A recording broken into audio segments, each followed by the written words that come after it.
It's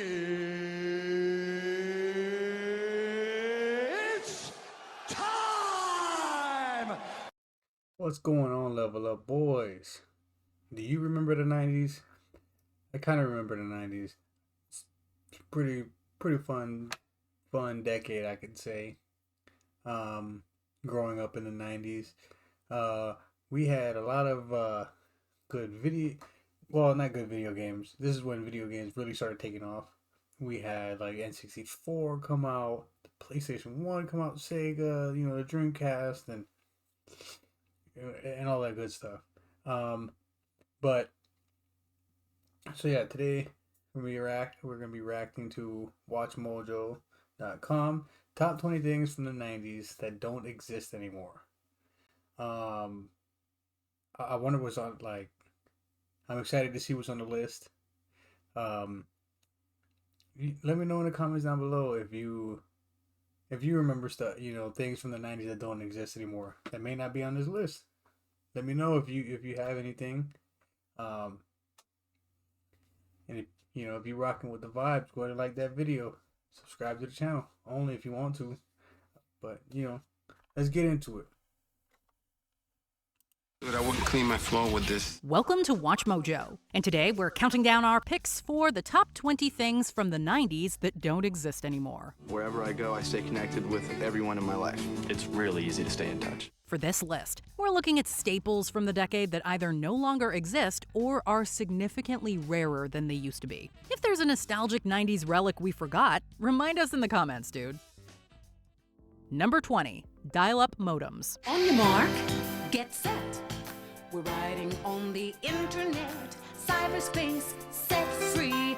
Hello, virtual reality. Internet access has come a long way in the decade since the 90s. These days, wireless internet, broadband, and LAN cables provide fast and easily accessible internet for billions. But back in the day, the internet... Yo, AOL and dial-up internet. Oh, man. I don't miss that. That just beyond forever, just to connect to the internet, just so that you can try to IM somebody, instant messenger somebody through AOL or I forget whatever other crap we had. We didn't really have much, but that could only be accessed through phone lines. Dial-up modems took up an entire phone line at home, while a few remote... Yeah. That too, man. The internet, they didn't have all these different phone jacks and all that stuff. They had one phone jack, and I think you had to use that phone jack to plug in for the internet. It was crazy in the 90s. Or rural areas are still using dial-up modems today. The rest of us will never have to hear that awful dial-up screeching again, except in our nightmares and in nostalgic internet videos like this one. Don't miss that sound. Again, go ahead and I'm gonna put Watch Mojo link in the description. Go ahead and check them out. Thanks to Watch Mojo for this video. Always got great content. I really like their list videos. I like all their videos. WatchMojo.com. Great channel. Go ahead and check them out. Link in the description. Number 19, Butterfinger BBs. There are plenty of discontinued candy products from the 90s. One of the most beloved are Butterfinger BBs. These bite-sized balls of Butterfingers were easy to pop in your mouth and still maintained the full-sized candy bar's unique texture and peanut buttery flavor. Plus, they were advertised by Bart Simpson. Yeah? Well, Bardo says eat my shorts. Unfortunately, despite the campaign slogan warning that nobody better lay a finger on our Butterfinger, the BBs were discontinued in 2006. Nobody better lay a finger on my Butterfinger. Although no official explanation has been released, some have theorized that the BB's chocolate coating, which melted easily, may have been responsible. While a similar, smaller Butterfinger version was released called Butterfinger Bites, they never attained the same popularity. Ay caramba. See you later, homeboy. Number 18, Encarta Encyclopedia. You are a learner, questioning the world before you. New Encarta World Atlas from Microsoft. During the 90s, the internet remember was that at not all. the trusted source of information it is. Well, can be today. Online encyclopedias were still in their infancy. Before the rise of Wikipedia, there was another computer-based encyclopedia called Encarta. Launched in 1993 and originally Encarta does sound packaged in familiar, though. DVD form, this annually updated program contained thousands of informative articles on a wide variety of topics. Not only did Encarta include text, there were also videos, pictures, and even trivia games. Over 900 exciting enhancements to articles that feature guest essays, historical documents, magazine and newspaper stories from the people who were there. However, naturally, the rise of online encyclopedias ultimately led to Sorry about that. I don't remember that. We're I don't remember reinventing our network. Encarta. I mean, total it sounds confidence familiar. and It complete really does control. sound familiar. I just don't remember. Fast, Um, reliable, going perfectly online. orchestrated. I don't United know. We States didn't really Postal have. Service. We had like one computer. We had one, like, I'm sorry if you guys can't hear me. We had one computer.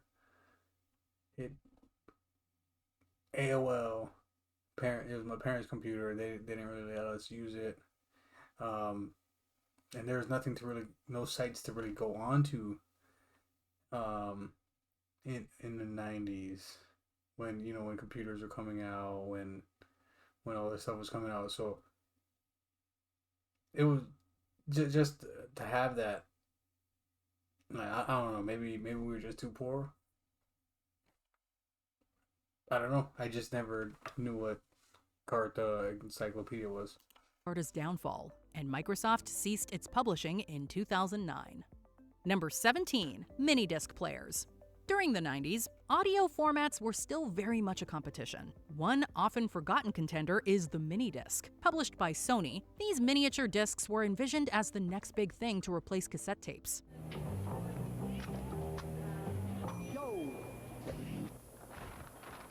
However, despite proving popular in Sony's native Japan, MD players couldn't find success at a global scale. Record labels didn't take to the format quickly, leaving few albums available initially. Plus, blank MDs were twice as expensive as blank CDs.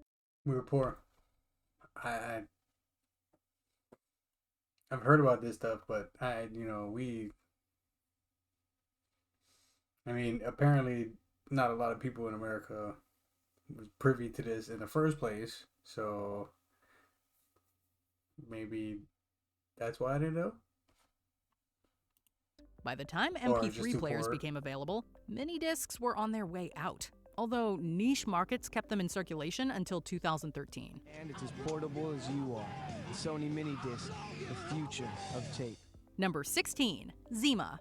The 90s saw a Zima. trend of clear drinks, and alcoholic beverages were no exception. Coors got in on the trend and created Zima in 1994, a clear malt beverage intended as an alternative to beer. What if there wasn't any beer? I remember the commercials for this. Sorry, guys. Um, Never heard of it. But I was too young to drink. So, but I do remember all these stupid Zima's commercials good. to try to promote this drink. While the beer found more This success beer, among young vodka, women, whatever Coors did their this best to is. market it towards a male consumer base. In the end, most didn't especially enjoy the taste, and the product began disappearing from shelves, at least in the West. Coors discontinued Zima in North America in 2008, but the beverage remained popular in Japan until 2021. I had a Zima once. I don't get it. Number 15, Pogs. Pogs. Playground games come and go. During the early I was the Pog champ.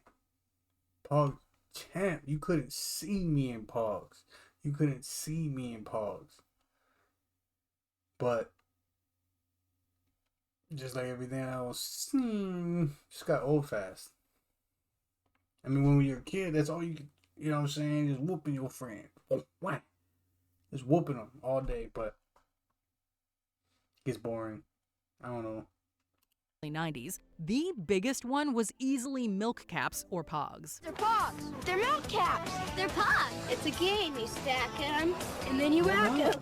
Players would stack cardboard discs with pictures printed on them. anything from cartoons to sports logos. Then, another larger disc, called a slammer, was used to knock down as many pogs as possible. Because each player would often keep the pogs won this way, it was viewed by many schools as a form of gambling, leading to widespread bans. Oh, I remember oh man, we were in middle school when this when they banned pogs, they banned cards, they banned anything that's not school related. I remember when they did that. Middle school, I think I was in 7th grade. I guess there was just too many fights or steal-ins, all this stuff. People just go nuts over weird stuff. This is no exception. You had expensive pogs, you had the cheap pogs. People were just fighting over, obviously fighting over the expensive pogs. Teacher said, "Nah, you guys are concentrating too much on pogs. Let's get back to school. It's all banned."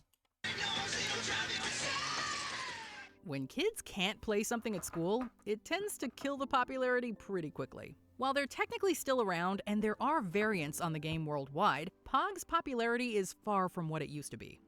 Number 14, CRT computer monitors.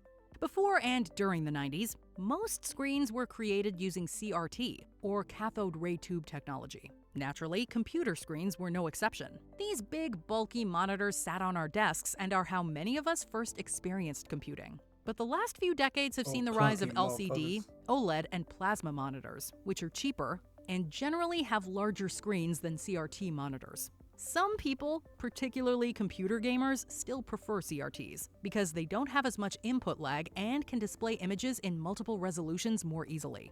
In general, though, these guys have been mostly phased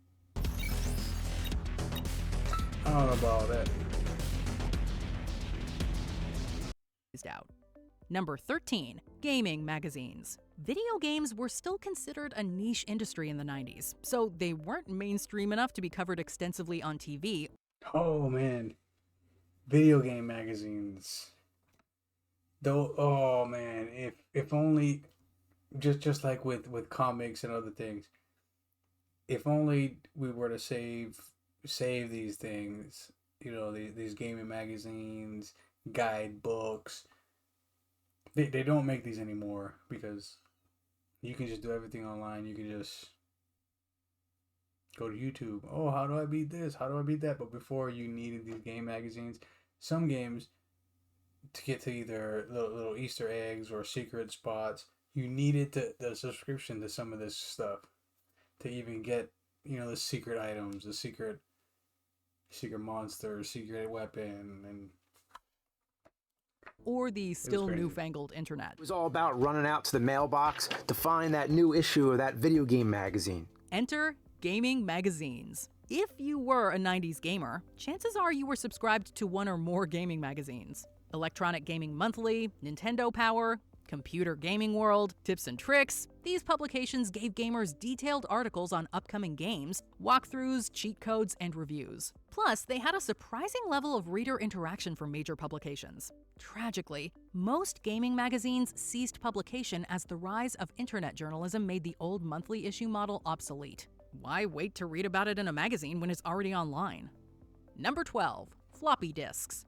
Movable computer storage in the 90s used to take the form of small 3.5-inch floppy disks, although the name is a bit misleading for those disks, which, unlike the disks of the 80s, weren't floppy at all. When you needed to save or move information between computers, floppy disks were everyone's go-to. You just popped them into the fabled A drive and off you went. They were so widely used that the save icon in most programs is still the floppy disk to this day. But as technology progressed and storage capacity and needs expanded beyond a few hundred kilobytes, floppy disks are no longer in wide circulation. But if you're missing them, they're still sometimes used for emergency booting in older systems and in other industries like aeronautics.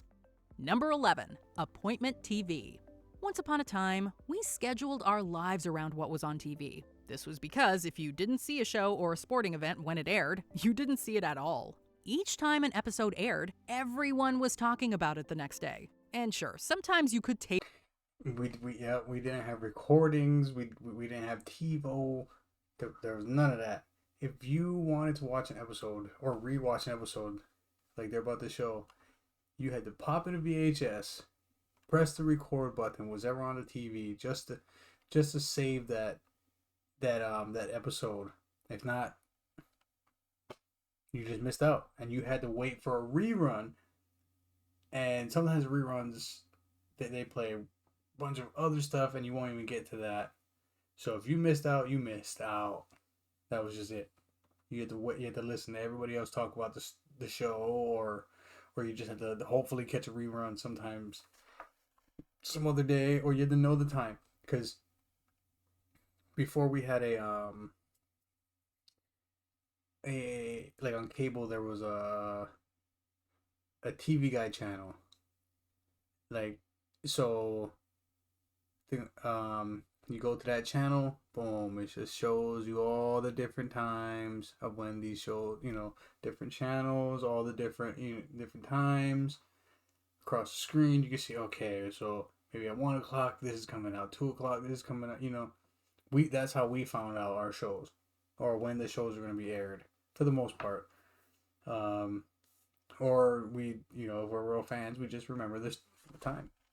Tape a show and watch it later. But sometimes working VCRs was more art than science. Appointment television was the norm. And so networks did big ratings when a show hit it big. All your favorites and all new must-see shows. Of course, streaming platforms now make it easy to binge shows or watch them at your own pace. While some streaming series do release episodes weekly and the concept is making something of a comeback, appointment TV isn't mainstream again quite yet. This is the way. This is the way. This is the way.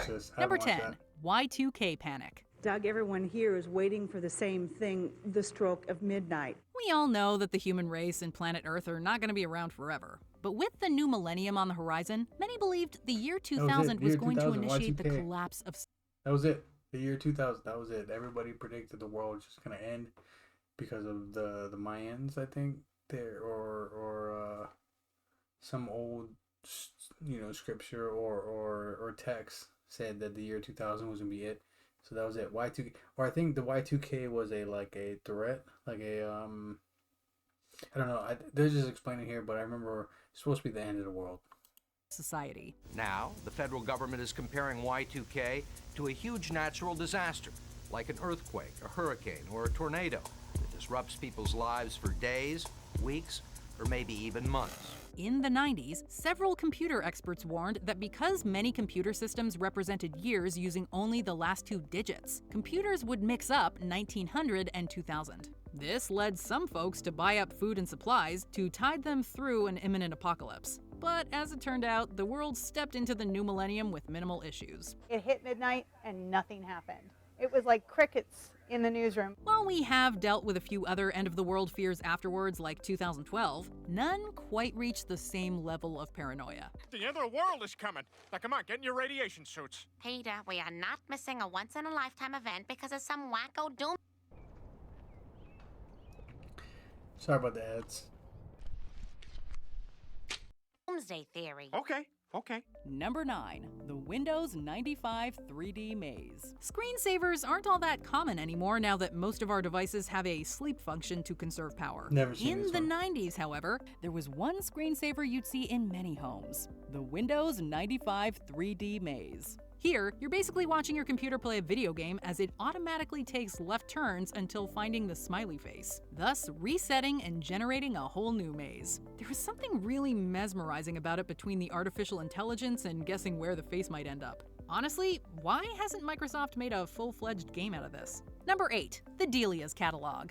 If you weren't sure what to wear for the girls' night or the high school dance, you probably referred to this mail-in catalog of fashion. Founded in 1993, Delia's was the go-to catalog for teens who wanted to wear the latest clothes and fashion trends. Unfortunately, Delia's would be buried by competitors, in addition to being spun off and acquired on a few occasions as time went on. By the end of 2014, Delia's filed for Chapter 11 bankruptcy and liquidated all of its stores. I declare bankruptcy! While it tried to bounce back as an online-only store in 2015, this venture was a complete failure. Now, you can only get their clothing through the Dolls Kill brand. Number 7. Orbitz. Yes, it's the magical beady beverage that is featured on many a WatchMojo list in recent years. Is it a bug? Did someone mistake your beer for an empty and put their cigarette butt in there? With Orbitz, there was no mistake. This obscure, non-carbonated drink was manufactured with a small variety of flavors to quench your thirst and hunger. From raspberry citrus to vanilla orange, the beads and beverage made for a unique type of drink. Alas, Orbitz would live a seriously short life because of its terrible commercial performance. Given the presence of gellan gum and high sugar, one can hazard a guess at why folks weren't picking these up off the shelves, especially when seeing the edible orbs inside. Number 6, the iMac G3. You gotta see this thing in person, but I'll do the best The I can with iMac video. computers. Apple's Mac computers have come I a long remember way. these bad Today, boys. design is all about improving battery life, making everything as thin as possible, and getting berated about updating iTunes even if we don't use it. But in the late 90s, a common Mac computer looked about as chunky as a CRT television set. The faster, sleeker, quieter, the redesigned, performance technology, and even easier to use iMac. The teal-colored Macs with their translucent Bondi blue shells were especially a huge success for Apple. But looking back, these desktop computers were also incredibly hefty and awkwardly shaped. That's because it wasn't just a monitor. This was the computer itself. Heated leather seats sold separately. Just seeing pictures of these makes us glad schools are using laptops instead. Number They only had like 8 per class, and we would all try to like rush to get the Mac computers. That was crazy how bad computers were back then for the Mac to be magnificent. Number 5, PB Crisps. Yeah, we gotta squeeze another food product in here, and this is another snack that's popped up on our lists before. PB Crisps was a special kind of sweet treat from Planters, consisting of peanut-shaped cookies filled with peanut butter inside. Inside the center so sweet, peanut butter cream, oh, a treat. And if you wanted an addition to peanut butter, you could buy bags of the cookies that were also filled with chocolate or strawberry. Sadly, these snacks were not around for long due to low demand, and have become a relic of the mid-90s. To this day, there is still a group of dedicated fans clamoring for the product's return, even going as far as to make a website dedicated to the cause. Is that a toilet? Yeah. You mean to tell me we've been living here all this time and you never told? Number 4, AIM, also known as AOL Instant Messenger. Instant Messenger. Fire up that machine and off you go. You got mail. You got mail. It's been a hot minute since we heard anything remotely relevant to AOL. While AOL currently exists and was acquired by Verizon in 2015, AIM ceased operations in December 2017. AOL's announcement said simply, goodbye. We're shocked too. This service was introduced way back in 1997 and became the leading messaging service in North America for roughly a decade. Wherever I go, I stay connected with everyone in my life. It's really easy to stay in touch. But as tech giants like Google and Facebook started taking over, AIM lost all purpose. I remain confused, empty. What am I evolving into? What is my purpose? I must know. Tell me! The two companies had better services and better security. Slowly but surely, AIM would begin shutting down features one by one, starting in 2007, before disappearing completely a decade later. Having failed to keep up with ever-evolving technology, we're forced to say TTFN to the iconic service and a simpler time. We can only hope will BRB. PTYL. Number 3, Netscape Navigator. She was 18 years old. She doesn't even know what Netscape is. These days, we have dozens of web browsers vying for our attention, from Google Chrome to Mozilla Firefox to Safari to DuckDuckGo. We remember way back when the internet was a baby that there was only one browser to use, Netscape Navigator. This browser was created in 1994 and for a short time went uncontested in the industry. Well, what about all those other low-cost guys like... Don't you want an ISP that's fast, safer, reliable, and more secure? What happened to cause such decline? Well, Internet Explorer happened. Then Chrome, Firefox, Safari, all of them. Netscape would receive its final update in 2007 before ceasing support and development the year after. Everything has to change faster, obviously. You know, look at Netscape. It was born and died. I don't want to use the word died, they wouldn't like that word, but it basically was born and overtaken within 4 years. That's pretty fast. Number 2, the Discman. Like Walkmans in the 80s, Discmans became a crucial part of our lives. There just wasn't anything like going on a walk or exercising while jamming out to the newest albums. Besides radios, this was pretty much the way to listen to music. Of course, as we find new ways to store data, we also kill off part of a medium. Nowadays, we can just open Spotify on our phones and jam to anything we desire without having to eject a CD and holster something chunky on our waist. Still, there is something tactile to be missed here. Your ears will tell you. Man, you bump one of those what you things, play. man. It's what you play it on. Before we continue, be sure to subscribe to our channel and ring the bell to get notified about our latest videos. You have the option to be notified for occasional videos or all of them. If you're on your phone, make sure you go into your settings and switch on notifications. Number 1, video rental stores. Oh man, I missed these Blockbuster. Jesus, this place is packed tonight, man. Those who grew up in the 80s, 90s, or 2000s fondly look back on video rental stores. While the very first such stores opened in the late 70s, it was in the 90s that bigger brands like Hollywood Video and Blockbuster boomed in demand. For some families, weekly trips to these stores would become a tradition as new movies made their way to the shelves and movie buffs sought out hidden gems. Wow! You had to get there as soon as the movie dropped. You had to know when the movie dropped. This industry would decline, however, as Netflix and streaming services became more and more prominent. Hollywood Video would go defunct in 2010, while Blockbuster enjoys a few thousand customers through its last and only store, located in Bend, Oregon. When you see them all next to each other, it's kind of makes it easier, but with on Netflix, you only see the title, and that's all, but you have to scroll through it, and it takes a while to get through all of the movies. Did you enjoy this video? Check out these other clips from WatchMojo. Well, that was 20 things from the 90s that don't exist anymore. Let me know what you guys think about that. If you guys can think of anything else from the 90s that doesn't exist anymore, let me know in the comments down below. Again, like this video, subscribe to the channel only if you want to. But again, level up boys. We are out. Peace out.